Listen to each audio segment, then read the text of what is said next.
Hi everyone, and welcome to Elevated Living at elevateme.org.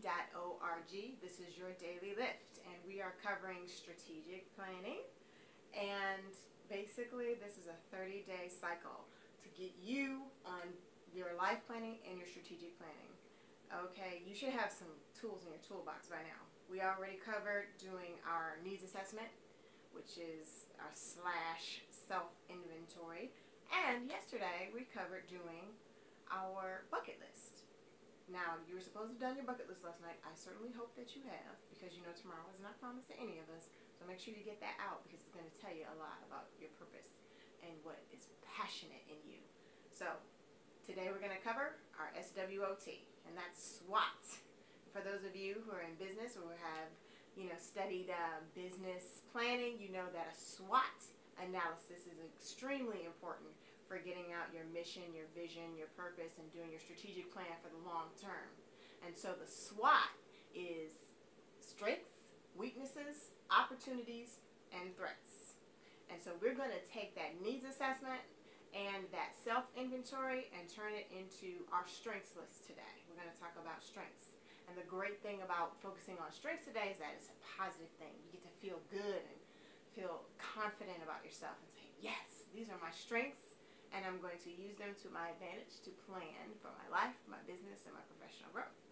So get that needs assessment. And the needs assessment, again, is different from your self-inventory. Your needs assessment is an opinion poll, kind of what your customers want, or if you're doing a self-planning, what the people who are closest to you think about you, or people's impressions of you. So it will have a lot of opinions. And then you've got your self-inventory, and that will tell you what you think about you, how you see yourself. And you look at that needs assessment, and you might find some strengths on there that you didn't know you had. Like, some people might see you as very confident. Some people might see you as very straightforward and honest and just genuine. And you may not have even thought about those things about yourself. It just depends on how people perceive you. Make sure you really evaluate those and see if they fit on your strengths list. And then make sure you get your self-inventory, and the things that you believe are strengths for yourself should go on that strengths list. You should have a nice, healthy list of your strengths.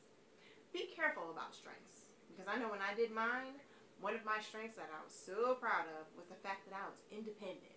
Independence is great, especially when you have a task to be done and somebody says, here's a project, go for it. And they know with certainty and confidence that you're going to take care of that project, because you're an independent worker.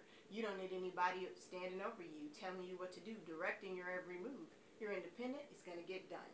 They leave it with you, they know it's good as gold.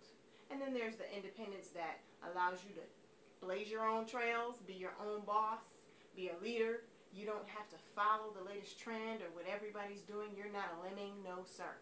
You're not jumping off any cliffs just because everybody else is doing it. That is great independence. We know we nurture independence in the United States. And so those kinds of things make us feel proud that we're independent.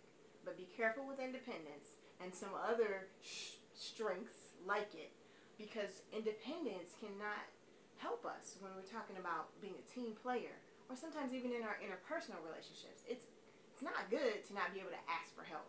It's not good to never lean on anybody or trust anyone enough that you need them, or that you say, can you give me your feedback, or that we're so proud and independent that we can't take any criticism or opinion. So things like that you need to be careful of. They may go on the strengths list, but also a part of it, depending on how deep you are into that, may go on the weakness list. And we'll talk more about that tomorrow. So get out your pen and pad, get out your needs assessment, get out your self-assessment or your self-inventory, and get to writing those strengths. You got a lot of them.